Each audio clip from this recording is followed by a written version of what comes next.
오늘 우리 함께 은혜 받으실 말씀은 사도행전 4장 32절부터 37절까지의 말씀입니다. 사도행전 4장 32절부터 37절까지의 말씀, 우리 다 같이 함께 한 목소리로 합독하시겠습니다. 믿는 무리가 한 마음과 한 뜻이 되어 모든 물건을 서로 통용하고 자기 재물을 조금이라도 자기 것이라 하는 이가 하나도 없더라. 사도들이 큰 권능으로 주 예수의 부활을 증언하니 무리가 큰 은혜를 받아 그 중에 가난한 사람이 없으니 이는 밭과 집 있는 자는 팔아 그 판 것의 값을 가져다가 사도들의 발 앞에 두매 그들이 각 사람의 필요를 따라 나누어 줌이라. 구브로에서 난 레위족 사람이 있으니 이름은 요셉이라. 사도들이 일컬어 바나바라, 번역하면 위로의 아들이라 하니 그가 밭이 있음에 팔아 그 값을 가지고 사도들의 발 앞에 두니라. 아멘. 할렐루야. 우리가 그 초대교회의 모습이 우리 모든 지금의 현재의 모든 교회, 그리고 또 앞으로도 주님 오실 날까지의 모든 교회들의 가장 이상적인 모습이 바로 초대교회의 모습이라고 할 수가 있습니다. 그런데 초대교회의 모습을 성경에서 소개하고 있는 모습들 가운데 가장 선명하게 그들의 특징을 정확하게 설명하고 있는 부분이 바로 오늘의 말씀의 부분이라고 말할 수가 있습니다. 그런데 오늘의 말씀에 보게 되면 이 초대교회 공동체의 모습이 얼마나 놀라운 모습이었는지를 아주 짧은 구절이지만 우리가 느낄 수가 있습니다. 사실은 이러한 모습은 어떠한 공동체라도 나라든지 민족이든지 뭐 전 세계적으로도 마찬가지고요. 어느 민족이든 어느 공동체든 뭐 작은 공동체나 뭐 큰 공동체나 관계없이 그 어떤 공동체라 할지라도 가장 소망하고 이상적으로 바라보고 있는 공동체가 어떤 공동체냐? 바로 이 초대교회 공동체라고 할 수 있습니다. 왜냐하면 이 그 모습을 한번 보십시오. 무리들 중에 가난한 자가 하나도 없었대요. 자기의 것을 자기의 것으로 느끼지 않고 그것을 다 팔아다가 어떻게 합니까? 가난한 자들을 위해서 다 나눠줘요. 그런데도 사람들이 근심이 있습니까? 없습니까? 없어요. 기뻐요. 자기 것을 내놓는데도 그걸 아깝게 여기지 않아요. 가난한 자들이 부여하게 되고 또 그들에게 삶이 채워지게 되는 그런 모습들을 보면서 이 부여했던 사람들은 더 기쁨을 갖게 되고 가난한 사람들은 또 기쁨을 얻게 되는. 그러니까 가난한 자가 하나도 없다는 것은 단지 여기서 물질적인 부분만을 이야기하는 것이 아니라 물론 물질적인 부분들도 물론 이야기를 하는 거지만 그 물질의 부분들이 서로들 간의 모든 것이 통용이 되기 시작하면서 그들에게서 일어났던 그 기쁨은 측량할 수 없는 기쁨이 그들의 삶 속에서 일어납니다. 그러니까 이것은 오히려 어떤 운동이 되어서 그 초대교회 그 공동체 안에서 서로들의 재물을 팔아서 그것을 값을 가지고 서로들을 나눠주는 그런 모습들이 일어나게 되었던 거예요. 자, 그러면 이런 것은요, 사실은 그 말씀드린 대로 교회뿐만이 아니라 모든 공동체의 모델이라고 할 수가 있습니다. 그래서 지금 사실은 어떻게 여러분들 생각해 보시면 역사 이래로 이러한 모습의 공동체가 그 어느 곳에서 만들어진 적이 있었을까요? 단 한 차례도 없습니다. 그러니까 초대교회를 제외하고는 이 초대교회의 이 모습을 제외하고는 그 어떤 공동체에서도 이러한 모습이 완성된 적이 없었어요. 한번 생각해 보세요. 정치적으로 여러분들 이 일이 완성되나요? 경제적으로 보면 완성이 되나요? 민족적으로 완성이 됐나요? 나라를 보면 여러분 이것이 완성이 됐나요? 여러분들 지금 말하자면 이런 모습들을 보게 되면 여기에서 민주주의가 탄생하고요. 여기서 공산주의가 탄생했고요. 여기서 모든 그 이데올로기가 다 탄생했다고 볼 수가 있어요. 왜냐하면 여러분 생각해 보세요. 지금도 우리나라만 보더라도 여전히 빈익빈 부익부 이런 어떤 그 양극화 현상이 해결이 됩니까? 안 됩니까? 해결이 안 돼요. 특히 이제 코로나로 인하여서 양극화는 훨씬 더 심각해지고요. 가진 사람은 더 가지게 되지만 못 가진 사람은 더 못 갖게 되고, 일자리를 잃는 사람들은 어떤 사람들이 잃습니까? 진짜 일용직을 그리고 또 할 수밖에 없는 사람들, 그런 분들이 일자리를 잃고 있지 않습니까? 여러분 그렇게 생각해 본다면 그 어떠한 역사적으로도 여러분들 이거는 어떤 역사에서도 이런 일들이 이루어지지 않았던 거예요. 그런데 오직 어디에서만 이루어졌었느냐? 교회만이 이 역사를 이루어냈던 것이죠. 사랑하는 여러분, 이것은 저와 여러분뿐만 아니라 우리 교회 그리고 또 한국 교회든지 모든 교회들의 이상적인 것이기도 하고 우리가 궁극적으로 꿈꿔야 될 일이기도 하며 우리의 가정의 모습도 이러한 모습이 되어야 되는 것이죠.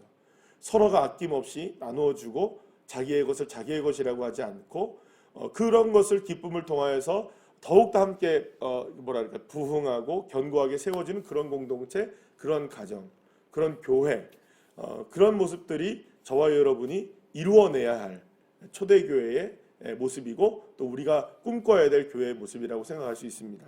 자, 그렇다면 어떻게 이런 것이 가능했는가?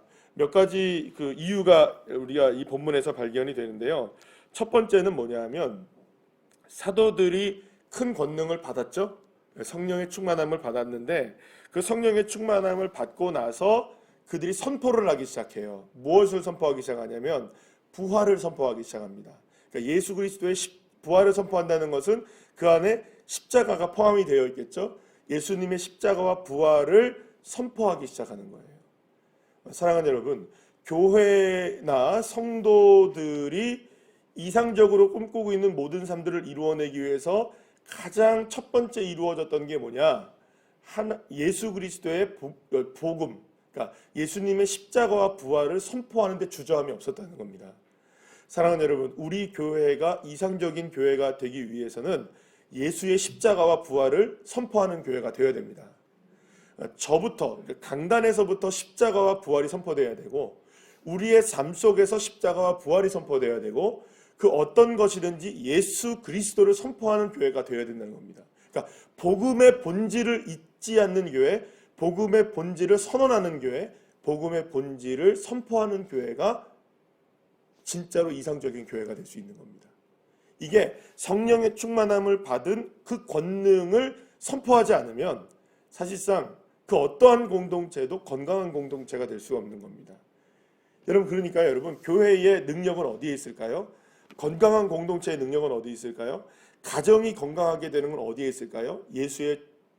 예수님의 십자가와 부활을 선포하는 데 있다는 거예요.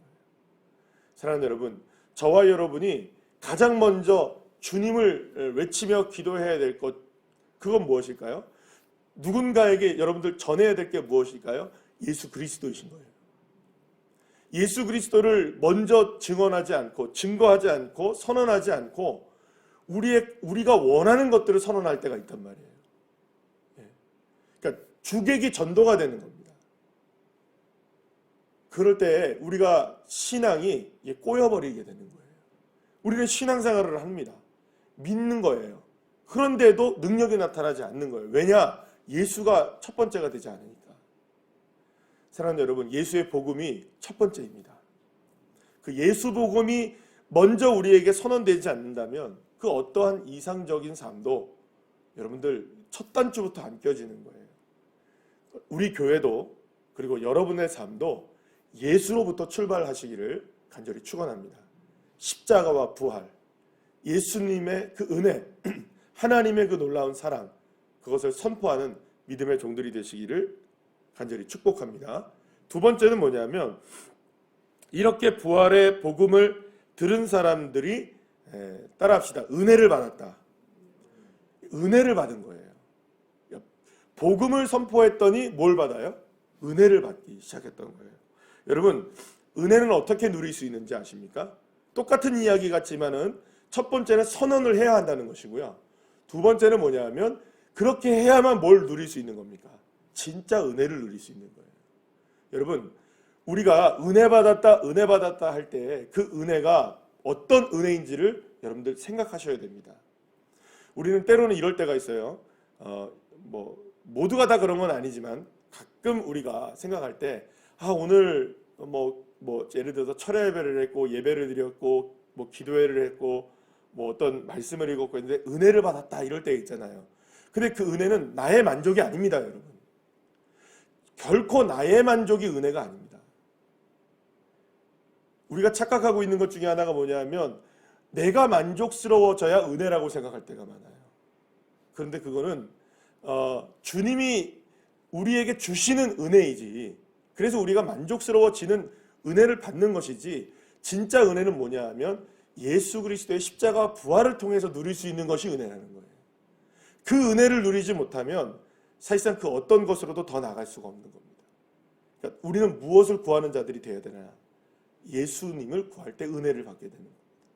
그리고 그 무엇보다 그 은혜는 부활의 확실한 믿음을 통해서만 주어진다는 것이죠. 여러분이 은혜를 받기를 원한다면 믿어야 됩니다. 은혜를 받으려면 믿음이 필요합니다. 믿음이 없이는 은혜를 누릴 수가 없는 겁니다. 근데 믿음은 없고 무엇을 받으려고 하는 겁니까? 은혜는 받기를 원해요, 사람들이. 그러니까 은혜를 뭘로 생각하냐 하면 무엇인가를 내 삶에 만족스럽고 이루어지는 것만을 생각하는 거예요. 그런데 믿음은 없는 거예요. 물 위를 걷지 못하는 거예요. 홍해 앞으로 나가지 못하는 거예요. 그러니까 이런 믿음이 없는데 은혜는 바라고 있다는 거. 여러분, 그러면 우리가 만약에 우리가 은혜를 누린다 할지라도 그건 진짜 은혜가 아닌 거죠. 그러니까 여러분, 날마다 믿음의 은혜에 목말라 하기보다는 여러분, 믿음을 온전히 세우는데 우리의 신앙을 집중한다면 자연스럽게 따라오는 게 뭘까요? 은혜는 그저 따라오게 되는 겁니다. 예수 그리스도의 복음을 선포했더니 거기에서 은혜를 받기 시작하는 거예요. 자, 그런데 세 번째가 뭐냐 하면 이렇게 은혜를 받게 된 성도들이 무엇을 하기 시작합니까? 자기의 것을 팔아서 각 사람에게 필요를 따라 나눠주기 시작합니다. 그러니까 자신의 소유권을 인정하지 않고, 그러니까 자신의 소유를 더 이상 자신의 것이라고 주장하지 않는 일이 벌어지는 거예요. 무엇을 받았기 때문이었을까요? 은혜를 받았기 때문이었는 거예요. 은혜를 받아야만 여러분 소유권에 대한 부분이 해결이 됩니다. 은혜가 없이는 이 소유권에 대한 부분이 해결이 안 되는 거예요. 그래서 세 번째가 바로 이거를 갖다가 소유권에 관한 부분이 해결이 된 것인데요. 여러분, 이 사람들은 자기의 것을 조금도 자기의 것이라고 아끼지 않는다고 얘기했죠. 이게 어떻게 가능할까요, 여러분? 어떻게 내 것을 아깝게 생각하지 않고 그 재산을 팔아서라도 가난한 자를 도울 수 있었을까요? 이게 가능했던 것은요, 은혜를 받았는데 그 은혜를 통하여서 소유권에 대한 부분이 해결이 됐기 때문인 거죠. 여러분, 나를 소유하신 분이 누구라는 걸 알게 된 겁니까? 주님이라는 걸 알게 된 거예요. 아, 내가 누구의 소유다. 하나님의 소유구나. 내가 가진 것들도 다 누구의 것이다. 하나님의 것이다. 그러면 여러분, 그렇게 생각했던 거예요. 어떤 A라는 사람이 가난해요. 근데 나는 부자예요. B도 가난해요. 그러면 여러분, 나는 누구의 소유입니까? 하나님의 소유잖아요. A도 B도 누구의 소유입니까? 하나님의 소유잖아요. 하나님의 소유로 볼 때에 A나 B나 나나 똑같은 자녀들이에요. 그러면 여러분, 어떤 자녀는 가난하고 어떤 자녀는 부유하다면 하나님이 보시기에는 모두가 다 하나님의 소유인데 이 부분을 해결하지 못하고 있는 우리들의 모습을 보면 소유권을 가지고 계신 분한테는 이게 문제가 있다는 거죠. 그래서 이거를 해결하기 시작했던 거예요. 왜냐하면 내 소유가 나를 소유하신 분이 누구십니까? 하나님이시고, A라는 사람, B라는 사람, 모든 성도들을 소유하신 분도 하나님이라는 걸 안 거예요. 그러니 나의 소유권을 내 것이라고 주장하지 않고 하나님의 것이라고 믿기 시작했을 때 이렇게 모든 것들을 통용하기 시작했던 것이죠. 이게 어떻게 가능하냐? 사랑하는 여러분, 나의 소유가 누구의 것인가? 나는 누구의 것인가? 이 소유권에 대한 문제가 온전하게 해결이 되지 않는다면 이런 일들이 일어날 수 없다는 겁니다. 사랑하는 여러분, 이게 바로 주권에 관한 부분이고 정체성에 관한 부분입니다. 저와 여러분은 하나님의 것입니다. 하나님의 것이라는 것은 하나님이 책임지는 사람입니다. 하나님이 이끌어 가십니다. 그래서 여러분, 이 바나바가 나오고 또 우리가 내일은 우리가 함께 살펴볼 것 중에 비극적인 일이죠. 아나니아와 삽비라의 이야기가 나오는데 여기에서 초대교회의 그 안타까운 모습이 나타나기 시작하는 거예요. 그리고 또 그것이 우리의 모습이기도 하고요. 그렇다면 무엇이 소유권에 대한 부분 이런 것들을 주장하게 되는가? 여러분 아낌없이 어떻게 이렇게 가능할 수 있을까? 가장 중요한 것은 나의 소유가 누구의 것인가? 나를 소유하신 분이 누구신가? 이 정체성이 확실해져야 한다는 것입니다. 사랑하는 여러분, 하나님의 은혜는 사실은 우리의 소망이나 우리의 꿈을 이루기 위해서 채워지는 것이 아닙니다. 오히려 그것은 나눠주는 것입니다. 누구를 만족시키는 것일까요? 오히려 하나님을 만족스럽게 하는 게 은혜를 받은 사람들의 모습입니다. 그러니까 여러분, 은혜를 받으면요, 여러분들 은혜를 받으면 자연스럽게 흘러가게 되어 있습니다. 나오게 되어 있어요. 은혜를 받았는데 끌어모은다? 이건 말이 안 되는 거예요. 그러니까 교회도요, 은혜를 받으면 더 풍성해져요. 나눠주는 것이 풍성해져요. 할렐루야. 그러니까 우리 교회가 그래도 참 감사한 일 중에 하나는요, 우리가 비록 적은 공동체이긴 하나 한 해 동안 우리가 이 지역사회나 선교나 이런 것들을 통해서 흘려보내는 것들이 만만치가 않아요. 참 은혜입니다. 아멘이시죠?